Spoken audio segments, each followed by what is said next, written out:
हाँ, हमारी पूर्ववर्ती क्लासों में आप लोग देख रहे थे डी और एफ की क्लासें चल रही थी और उन्हीं के संदर्भ में हमने जो लास्ट पॉइंट पढ़ा था वो था एफ ब्लॉक में 4f श्रेणी के इलेक्ट्रॉनिक विन्यास के अंतर था। अब देखिए 4f श्रेणी के सीरियम से लेकर के ल्यूटीशियम तक चाहे कोई सा भी तत्व हो, आपसे पूछा जाता है कि 4f श्रेणी या लैंथेनाइड तत्वों की सामान्य ऑक्सीकरण अवस्था क्या होती है। तो आपको ध्यान रखना है कि सीरियम से लिथियम ल्यूटीशियम तक के जो तत्व हैं उनका वर्ग है 3। कौन सा है? वर्ग 3।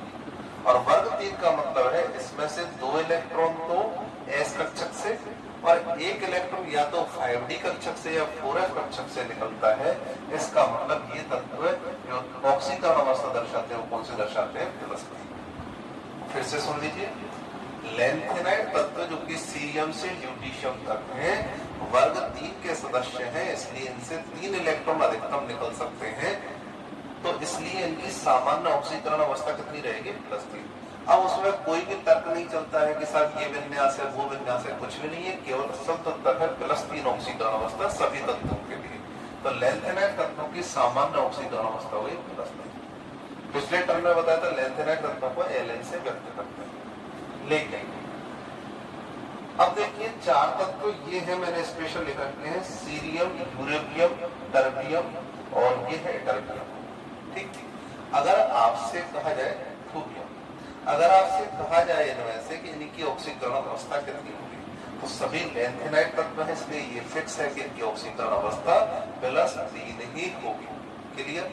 लेकिन ये ऐसे तत्व हैं जो +3 के अलावा अन्य ऑक्सीकरण अवस्था भी दर्शा सकते हैं। और कोई तत्व नहीं दर्शाएगा, ये दर्शा सकते हैं। कैसे?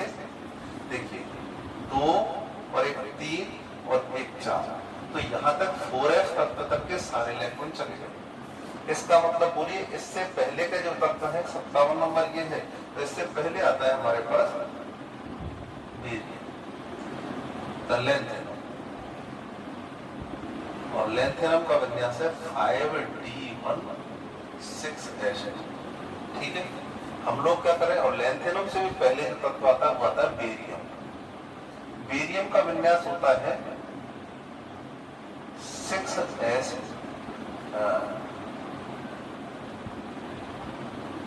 4h2 4p6 और 6s2 विन्यास है। कौन सा विन्यास है? 6s। 6s से पहले निश्चित रूप से 5p6 भरा हुआ होगा। ठीक, फिर से समझ लीजिए एक बार, वर्ग संख्या जो लैंथेनाइड तत्व है वो कौन से वर्ग में आते हैं? 3 में, इसलिए इन सभी की ऑक्सीकरण अवस्था कितनी है? +3।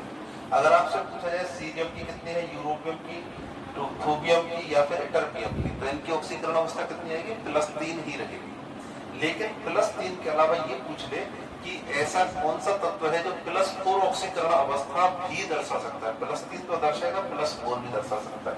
तो देखिए यहाँ से 2 और 1 3 और 1 4, अगर चारों के चारों इलेक्ट्रॉन निकल जाएंगे तो देखिए विन्यास रह जाएगा फिर इसका, अगर ये 4 इलेक्ट्रॉन रह जाते हैं तो अंतिम विन्यास रह जाता है 5s2 5p6। बोलो अष्टक प्राप्त हो रहा है कि नहीं हो रहा? तो 4 इलेक्ट्रॉन निकालने से अष्टक प्राप्त होता है, इसलिए ये +4 ऑक्सीकरण अवस्था भी आसानी से दर्शाता है, क्योंकि ये कैसी अवस्था हो गई? एक स्थायी अवस्था। ठीक, तो सीरियम मुख्य ऑक्सीकरण अवस्था +3 और एक अतिरिक्त ऑक्सीकरण अवस्था +4। यहाँ पे देखिए टीबी, अगर यहाँ से 2 इलेक्ट्रॉन और यहाँ से 2 इलेक्ट्रॉन निकल जाए तो बोलिए विन्यास क्या रह जाएगा? 4f7। f में अधिकतम कितने आ सकते हैं? 14, आधे कितने हो गए? 7। इसका मतलब अर्धपूरित स्थायी विन्यास प्राप्त होता है 4 इलेक्ट्रॉन निकालने से, इसलिए टीबी +3 के अलावा +4 भी दर्शाता है। यहाँ देखें बाकी तत्वों में इस वजह, अगर यहाँ से मैं आपसे पूछा जाए यूरोपियम की ऑक्सीकरण अवस्था कितनी होती है? +3 उत्तर है, लेकिन और कौन सी दर्शा सकता है? तो +2 भी दर्शा सकता है, यानी अगर 2 इलेक्ट्रॉन निकालते तो कौन सा विन्यास रह जाता है? 4f7। तो अर्धपूर्ण स्थायी विन्यास के कारण ये +2 दर्शाता है। ठीक ऐसे ही YB जो है वो भी कौन सा दर्शाएगा? अगर +2 निकल जाए तो कौन सा दर्शाता है? पूर्ण पूरित विन्यास दर्शाता है। तो ये भी +2 विन्यास या +2 ऑक्सीकरण अवस्था दर्शाता है। तो +2 +4 +2। फिर से क्वेश्चन को समझ लीजिए। कोई सा भी तत्व हो सीरियम से ल्यूटीशियम तक, सबके लिए मुख्य स्थायी अवस्था कौन सी है? +3। कोई उसमें कारण नहीं चलता कि सब अर्धपूरित है, पूर्ण पूरित है, सबका उत्तर +3। आपसे पूछा जाए नॉर्मल क्वेश्चन, सीरियम की मुख्य ऑक्सीकरण अवस्था +3, सीरियम की ऑक्सीकरण अवस्था +3। लेकिन अगर खुद ही पूछे कि +3 के अलावा कौन सी दर्शाता है, तो कौन सी दर्शाएगा? +4। और कारण क्या है कि 4 इलेक्ट्रॉन निकलने के बाद इसका विन्यास आएगा 5s2 5p6, जो कि एक अर्ध अष्टक पूर्ण विन्यास है। इस वजह से ये स्थायी हो जाती है Ce+4। इसके अलावा Tb+4 को दर्शा रहा है, 2 और 2 4 निकलने पे 4f7 है, अर्धपूरित विन्यास है, इसलिए स्थायी विन्यास है। ये 2 क्यों दर्शा रहे हैं? क्योंकि यहाँ से 2 निकलने पर अर्धपूरित स्थायी विन्यास और यहाँ से 2 निकलने पर पूर्ण। तो ये आपको ध्यान रखना। अब देखेंगे तो हो गए लेंथेनाइड तत्वों की ऑक्सीकरण अवस्था और इलेक्ट्रॉनिक विन्यासों के बारे में। अब आगे बढ़ते हैं।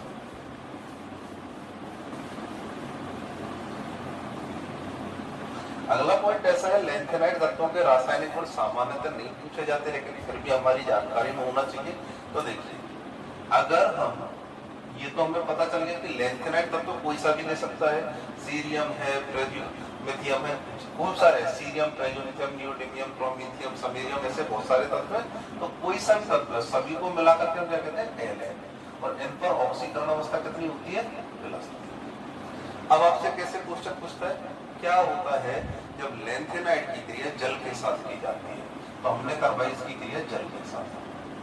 ठीक, ये कैसा है? प्लस वाला, इसका माइनस वाला हिस्सा क्रिया करेगा, तो Ln तो +3 में होता है, और H2O का माइनस वाला हिस्सा कौन होगा?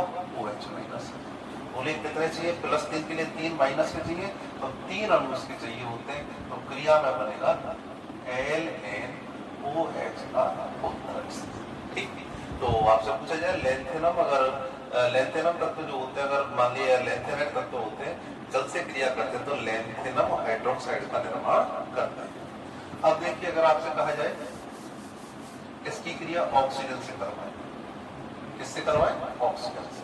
तो आपको पता है Ln पे +3 और ऑक्सीजन के ऋणायनिक भाग पर कितना होता है? O-। तो ऑक्सीजन पर आवेश कितना होता है? -2। तो क्या हो जाएगा? Ln +3 और O-2, 3 इसके नीचे, 2 इसके नीचे, क्या बन जाएगा? Ln2O। ठीक, इसी प्रकार से मान लीजिए आपसे कहा जाए सल्फर से क्रिया करवाई जाए, तो सल्फर पे भी आवेश कितना होता है? -2। तो क्या बन जाएगा? Ln2S। ठीक, अगर कहा जाए कि क्लोराइड से क्रिया करवाओ, इसकी क्लोरीन से करवाओ, कोई भी हेलोजन से करवा सकता है, तो देखिए Ln पर +3, हेलोजन का ऋणायनिक भाग होता है -1, एक इस पर और एक इस पर, तो ये बन जाता है LnCl। तो हम इसको एक बार शॉर्ट में अगर लिखना चाहें तो ऐसे लिख सकते हैं, ये देखिए Ln +3 आ गया बीच में। ठीक, अब लेते हैं इससे क्रिया, जल से क्रिया, इधर कर दिया हमने O2 से क्रिया, इधर कर दिया हमने सल्फर से क्रिया, हेलोजन से क्रिया, एक हाइड्रोजन से, आपको याद रखना, H2 से क्रिया, कार्बन से। इतने तत्व हैं, इनसे क्रिया, एक नाइट्रोजन से भी क्रिया करवा सकते हैं। चलो इसकी जगह नाइट्रोजन करते हैं, कार्बन इस बार नाइट्रोजन। तो देखते हैं Ln पर +3, OH पर -3, साइड में बताता चलता हूँ। Ln +3, जल का OH- वाला हिस्सा, माइनस इसके लिए, और OH क्या बन जाएगा? LnOH का। ठीक, इधर ऑक्सीजन पर कितना आवेश होता है? -2, क्या बन जाएगा? 2 इसके नीचे, 3 इसके नीचे, Ln2O। Ln की जगह कोई सा भी तत्व ले सकते हैं, सीरियम ले सकते हैं, प्रेज्यूडियम, कोई सा भी तत्व ले सकते हैं। सल्फर, सल्फर पर कितना आवेश है? -2, क्या बन जाएगा? 2 इसके नीचे, 3 इसके नीचे, तो बन जाएगा Ln2S। इधर देखें X2, X पर कितना होता है? हेलोजन पर -1, एक इसके नीचे, 3 इसके नीचे, क्या बन जाएगा? LnX। ठीक, हाइड्रोजन को लेते हैं, हाइड्रोजन के ऋणायनिक भाग पर चाहे प्लस हो चाहे माइनस, माइनस एक होता है। तो देखिए 3 इसके नीचे, एक इसके नीचे, क्या बन जाएगा LNH, और एक है N2। तो नाइट्रोजन को होता है -3 आवेश, क्या होगा 3 इसके नीचे 3 इसके नीचे, तो ये हो जाएगा LN3 N3। सरल अनुपात में लिखेंगे तो बन जाएगा लैंथेनम नाइट्राइड। क्लियर हुआ? तो इस प्रकार से आप इसके रासायनिक गुण देख सकते हैं। सभी प्रकार के अणुओं से या फिर किसी यौगिक से क्रिया करके ये अपनी संयोजकता के अनुसार क्रिया कर लेता है और उत्पादों का निर्माण करता है। एक पूछा जाता है कि जो लैंथेनम तत्व होते हैं वो अपचायक होते हैं कि ऑक्सीकारक होते हैं। तो सबसे पहले आप देखेंगे लैंथेनम तत्व जो है ब्लॉक का वो क्या है, धातु। और आपने देखा था कि लैंथेनम आसानी से इलेक्ट्रॉन त्याग देते हैं। जो इलेक्ट्रॉन त्यागते हैं वो अपचायक कहलाते हैं। इसका मतलब ये आसानी से इलेक्ट्रॉन त्याग रहे हैं तो किसका काम करेंगे, अपचायक का। तो लैंथेनम तत्व जो होते हैं स्वयं का ऑक्सीकरण होता है, इसलिए क्या कहलाते हैं, अपचायक के रूप में कार्य। तो ये हमारे पास लैंथेनाइट तत्व है। अभी एक क्वेश्चन रह गया लैंथेनाइट संकुचन, उसके बाद में हम बाद में बात करेंगे। तो अभी तक हमारे पास लैंथेनम तत्व वर्ग ए ब्लॉक के प्रथम श्रेणी के हैं। लैंथेनॉइड तत्व 4F श्रेणी कहा जाता है, सीरियम से लेकर ल्यूटीशियम तक चलते हैं। विन्यास का तरीका बता दिया 28 नंबर, और F7 F14 का रिपीट 2 बार बना, इससे विन्यास लिखा जा सकता है। फिर हमने इसके रासायनिक गुण और ऑक्सीकरण अवस्थाओं के बारे में स्टडी कर लिया। अब हम लेते हैं दूसरी श्रेणी जिसको कहते हैं एक्टिनॉइड श्रेणी। एक और बात याद रख सकते हैं कि जो 4F श्रेणी है उसमें एकमात्र प्रोमीथियम ऐसा तत्व है जो कि रेडियो एक्टिव तत्व है, और कोई तत्व रेडियो एक्टिव तत्व नहीं होता है। और सब तत्व कैसे है, नॉन रेडियो एक्टिव, ये रेडियो एक्टिव है प्रोमीथियम। अब लेते हैं 5F श्रेणी।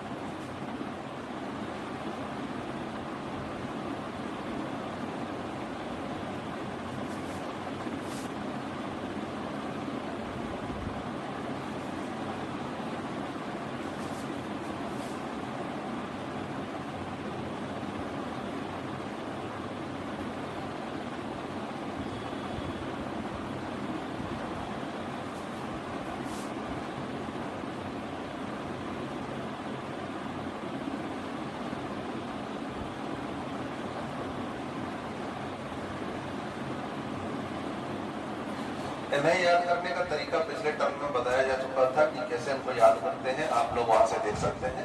हम लोग सीधे इनके इलेक्ट्रॉनिक विन्यास पे आएंगे। तो देखिए पहली बात तो एक ऑक्सीकरण अवस्था ध्यान रख लीजिए कि इन सभी की ऑक्सीकरण अवस्था भी +3 होती है। यद्यपि इनमें बहुत सारी ऑक्सीकरण अवस्थाएं होती है लेकिन वो कोर्स में नहीं है, तो आपको केवल +3 ऑक्सीकरण अवस्थाएं ध्यान रखनी है और विन्यास की व्यवस्था ध्यान नहीं रखनी। मेन चीजें केवल इन तत्वों का इलेक्ट्रॉनिक विन्यास पूछा जाता है। तो एक तो ये बात ध्यान रखें, इन तत्वों से जो पहले तत्व आता है वो आता है AC, और इसका नंबर है 89। तो ये कहां से स्टार्ट होता है, 90 से लेकर के 103। ये सब पुराने टर्म पे हो चुका था, तो 90 से 103 तक। क्योंकि ये एक्टिनियम तत्व से समानता दर्शाते हैं इसलिए इनको एक्टिनॉइड तत्व कहते हैं। इनमें अंतिम इलेक्ट्रॉन 5F श्रेणी में जाता है, 5F कक्षकों में जाता है, इसलिए इस पूरी श्रेणी को 5F श्रेणी के नाम से जानते हैं। तो ये श्रेणी हो गई हमारे पास एक्टिनॉइड श्रेणी या फिर 5F श्रेणी। जितने भी तत्व अभी अभी बताया था लैंथेनाइड तत्वों में केवल प्रोमीथियम रेडियो एक्टिव है, ये सारे के सारे तत्व कैसे होते हैं, रेडियो एक्टिव। 14 तत्व है, 14 के 14 रेडियो एक्टिव। अब बात आती है इनका इलेक्ट्रॉनिक विन्यास कैसे लिखा जाए। तो ध्यान रखेंगे जैसे वहां पे हमने रोल नंबर याद रखा था 28, यहाँ पर रखा जाता है 158। 158 का मतलब है F1, F5 और F8। ये विन्यास कभी भी नहीं आएंगे। अगर ये कहीं दिखाई दे रहे हैं तो इसका मतलब गलत है।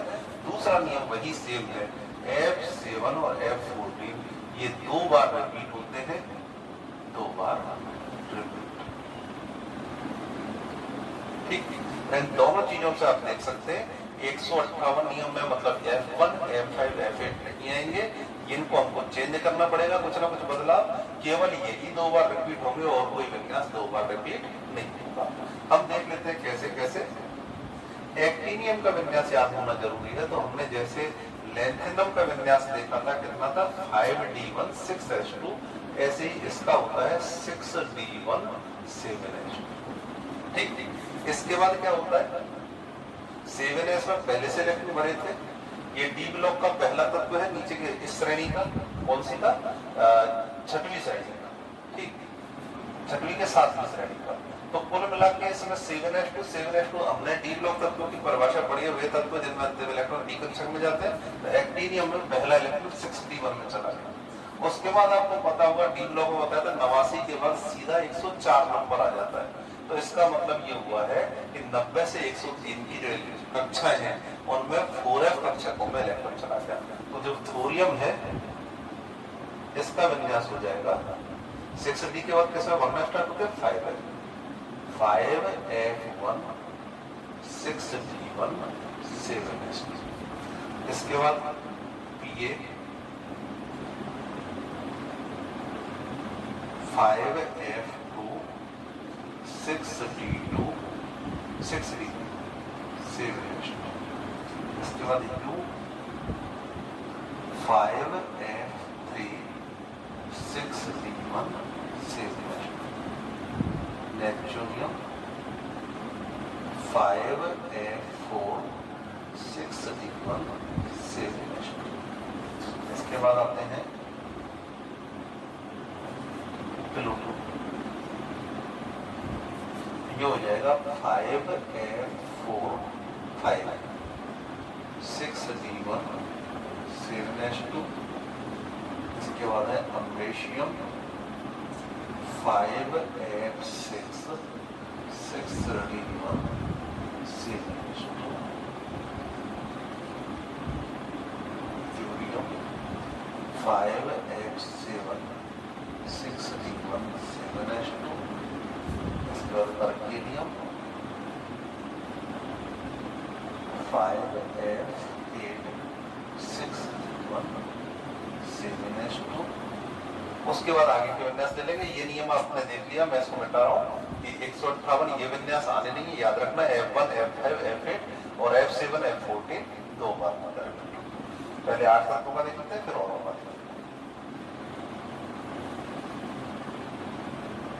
तो देखें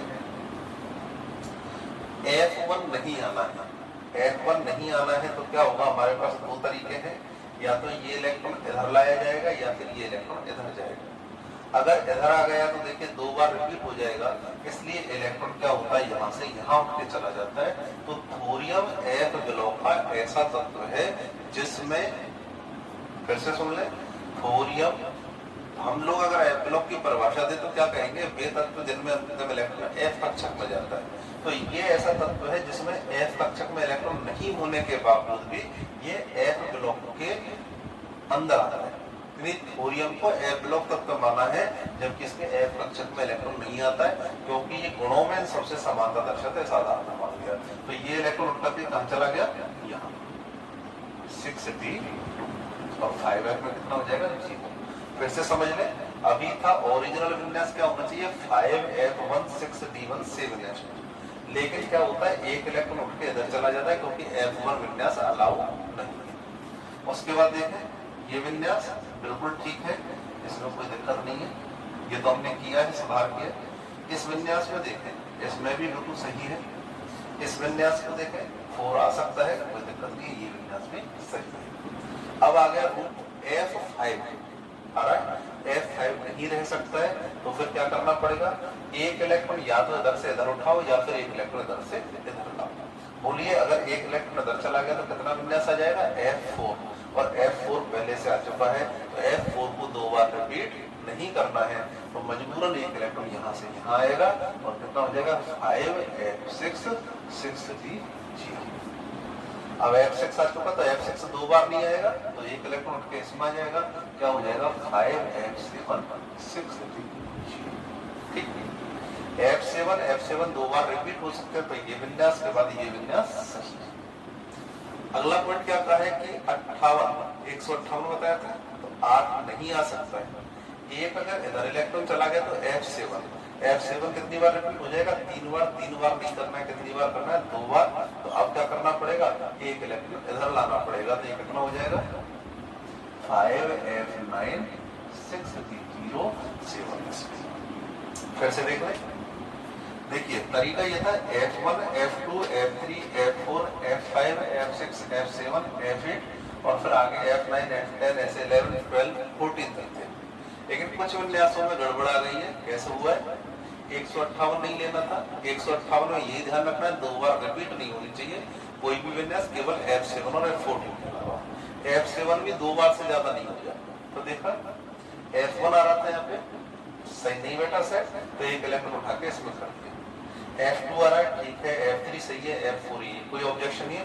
F5 पे ऑब्जेक्शन था, तो 5 वाला अगर मान लो यहाँ से यहाँ भेजते तो F4 आ जाता, दो बार रिपीट हो जाता, इसलिए यहाँ से हटा F6 बन गया, ये F7 बना दिया, F7 दो बार रिपीट, F9 हो गया 8 की जगह, क्योंकि 8 भी अलाउ नहीं। अब लेते हैं हम कौन सा विन्यास आएगा करके ये उनका टेलीफोन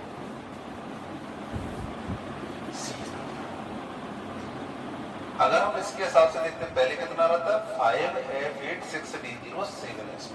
तो इसका आना चाहिए था वैसे भी F1 F2 F3 F4 F5 F6 F7 F8 F9।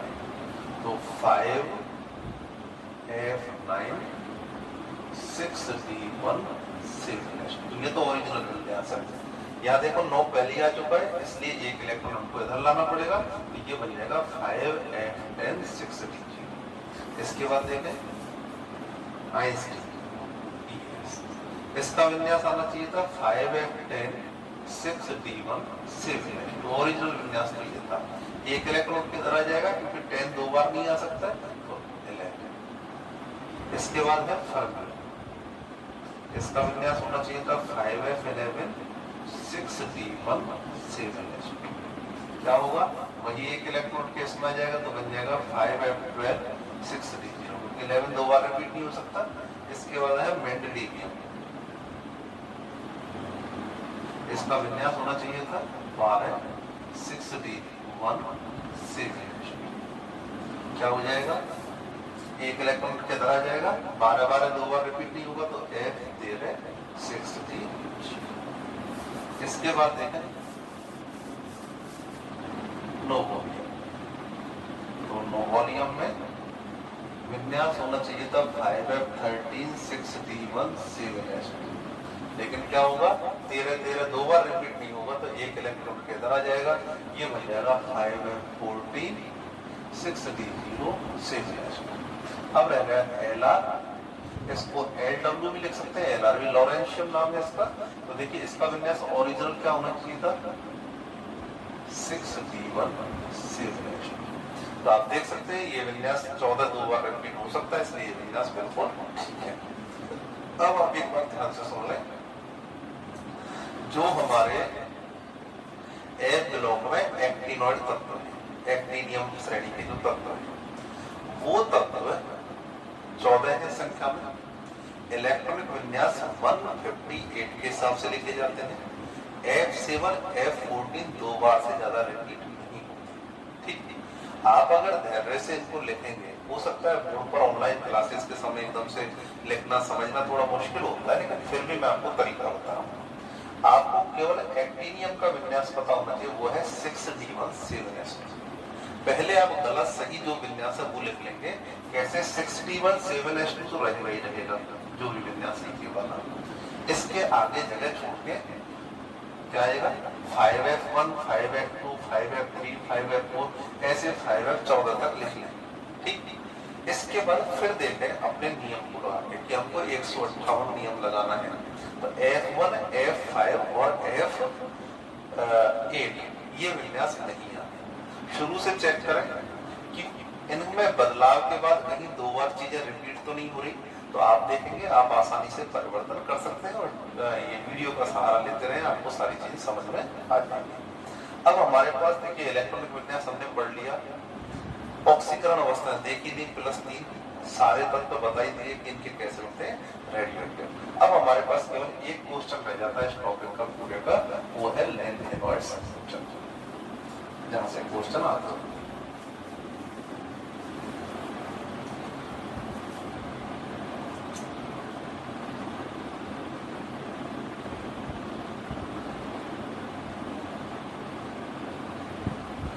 Lanthanide contraction है लैंथेनाइड का, लैंथेनॉइड कॉन्ट्रैक्शन क्या होता है? सिकुड़ना, संकुचन का मतलब सिकुड़ जाना, छोटा हो जाना कोई भी चीज का, ये मतलब होता है लैंथेनॉइड संकुचन का। तो आप देखेंगे हो क्या रहा है सब, तो हो ये रहा है कि हम लोग जब सीरियम से लेकर के और चले हैं लगातार ल्यूटीशियम तक, ठीक है? तो होता क्या है, जैसे मान लीजिए सीरियम का है विन्यास 4F1 5D1 6Sp, यहां से देखते हैं, और इसका हो जाएगा 4F14 5D1 6Sp। ध्यान से समझना इसको, अच्छा क्वेश्चन है, हर साल क्वेश्चन पूछ लेता है कि लैंथेनाइड संकुचन क्या होता है, ठीक है? अभी तक के जो टॉपिक है उनमें या तो इलेक्ट्रॉनिक विन्यास क्वेश्चन के रूप में पूछा जा सकता है, या फिर कौन सी ऑक्सीकरण अवस्था दर्शाई जाती है। दूसरा क्वेश्चन +3 है, सबका उत्तरी कौन +2 दर्शाता है, कौन +4 दर्शाता है, ये विन्यास। 4 क्वेश्चन है। अगला क्वेश्चन लैंथेनाइड संकुचन, ये थोड़ा कन्फर्म टाइप क्वेश्चन है बोर्ड पेपर के हिसाब से, इसको देखें। तो देखो सीरियम से ल्यूटीशियम तक चले जाते, तो हो क्या रहा है, मैं यहाँ पे नाभिक बना रहा हूँ। नाभिक में क्या हो रहा है, यहाँ पे कितना नंबर था 58, तो देखो लगातार बढ़ेगा, और ये है कितना 71, नाभिक में बढ़ेगा यहाँ से तक +58 +59 +60 +61। पहली कक्षा, दूसरी, तीसरी, चौथी, पांचवी, छठी में कितने इलेक्ट्रॉन है 2, पांचवी में एस और पी में दही में फिलहाल 5D के लिख रहा हूँ, इसमें 1 इलेक्ट्रॉन, ठीक है? S2 और P के चलो 8 इलेक्ट्रॉन और लिखता हूँ, 8 तो है 5s2 5p6 और 1 है D का। F के वैसे और भी होंगे, लेकिन मैं फिलहाल यहाँ पे 1 इलेक्ट्रॉन लिख रहा हूँ F का, ठीक। अब ध्यान देते हैं, सीरियम में 1 इलेक्ट्रॉन भरा है, नाभिक का आवेश कितना है +58, 58 का नाभिकीय आवेश तो बाहर के इलेक्ट्रॉनों को अपनी ओर खींच रहा है, इसे कहते हैं +58 का प्रभावी नाभिकीय आवेश। और ये जो अंदर इलेक्ट्रॉन भरा है, ये क्या करेगा, बाहर की ओर धक्का लगाता है, इसे कहते हैं परिरक्षण प्रभाव, यानी शील्डिंग इफेक्ट। ये तो है इफेक्टिव न्यूक्लियर चार्ज, और ये है शील्डिंग इफेक्ट, दोनों काम कर रहे हैं। ये तो क्या कर रहा है, धक्का दे रहा है, और ये क्या कर रहा है, खींच रहा है। इसकी वजह से क्या होगा, खींचेगा तो आकार कम होगा, और इसकी वजह से आकार क्या होगा, बढ़ेगा, धक्का देगा तो परिरक्षण, पहले पता चुका है डी ब्लॉक। अब सीरियम के बाद अगला तत्व आएगा, 4F में कितने इलेक्ट्रॉन जाएंगे, 2 होंगे, तो यहाँ पे हमने 2 पढ़ दी, बोलिए 1, और ये कितना हो जाएगा +59। अब क्या है, नाभिकीय आवेश भी बढ़ रहा है, धक्का देने वाले इलेक्ट्रॉन भी बढ़ रहे हैं, यानी हम देख रहे हैं परिरक्षण प्रभाव भी बढ़ रहा है, और ये नाभिकीय आवेश भी बढ़ रहा है, और परिरक्षण प्रभाव भी बढ़ रहा है। सिग्मा को परिरक्षण प्रभाव से व्यक्त करते हैं, जेड इफेक्ट नाभिकीय आवेश को बताते हैं।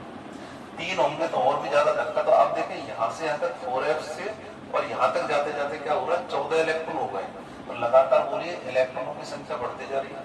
इसका मतलब परिरक्षण प्रभाव के मान में वृद्धि हो रही है। वही यहाँ पे +58 था, यहाँ +78, तो नाभिकीय आवेश में कितना होता जा रहा है, बढ़ता जा रहा है। +58 से +71 लगभग +14 का अंतर आ जाता है। कितने का अंतर आ जाता है, +14। तो नाभिकीय आवेश तो बढ़ रहा है +14 से, और इलेक्ट्रॉन भी 14 बढ़ रहे हैं, तो ये तो धक्का देके इसको भगा रहे हैं, यानी आकार बड़ा कर रहा है, और ये क्या कर रहा है, खींच करके छोटा। अब होता ये है कि नाभिकीय आवेश तो फिक्स चीज है, मतलब इस पर कोई कारक का ज्यादा प्रभाव नहीं पड़ता, ये तो खींचेगा ही खींचेगा इलेक्ट्रॉनों को, प्रोटॉन पर कोई खास प्रभाव नहीं। लेकिन ये इलेक्ट्रॉन भर कौन सी कक्षा में रहे, 4F। तो जो S कक्षक होते हैं उनका परिरक्षण प्रभाव सबसे ज्यादा, S सबसे ज्यादा धक्का देते हैं, P थोड़ा कम धक्का देते हैं, D बिल्कुल कम देते हैं, और F बिल्कुल ही नगण्य प्रभाव दर्शक, यानी F कक्षक के इलेक्ट्रॉन अत्यंत दुर्बल परिरक्षण प्रभाव दर्शक। तो इसका मतलब इनका धक्का बहुत कम लगेगा, तो ये कम प्रतिकर्षित होंगे, कम प्रतिकर्षित होंगे, आकार कैसा होगा, कम बढ़ लेकिन बोलो नाभिकीय आवेश लगातार बढ़ रहा है, ये पूरी ताकत से इसको खींचेगा। तो बोलिए आकार छोटा होगा कि बड़ा होगा? तो उत्तर आएगा आकार छोटा होता जाएगा। तो आप देखते हैं सीरियम से ल्यूटीशियम तक जाने पर +14 के नाभिकीय आवेश की वृद्धि होती है, लेकिन 4f कक्षकों के इलेक्ट्रॉनों का दुर्बल परिरक्षण प्रभाव रहता है। इस कारण सीरियम से ल्यूटीशियम तक जाने पर आकार लगातार संकुचित होते जाते हैं। इसी घटना को क्या कहते हैं? लैंथेनाइड संकुचन के नाम से जाता है। फिर से सुन लीजिए, सीरियम से ल्यूटीशियम तक नाभिकीय आवेश में +14 की वृद्धि तथा 4f कक्षकों के इलेक्ट्रॉनों का दुर्बल परिरक्षण प्रभाव के कारण सीरियम से ल्यूटीशियम तक की परमाणुकीय त्रिज्या परमाणु आकार में लगातार कमी आती जाती है। इन्हें इस घटना को ही हम क्या कहते हैं? लैंथेनाइड संकुचन के नाम से जानते हैं। ठीक, तो आज की क्लास को हम यही विराम देते हैं और अब लैंथेनाइड संकुचन को कल थोड़ा डिटेल से पढ़ेंगे। कुछ इसके रीजंस है, कुछ इसके क्वेश्चंस है, उनको भी हम देखेंगे। Thank you.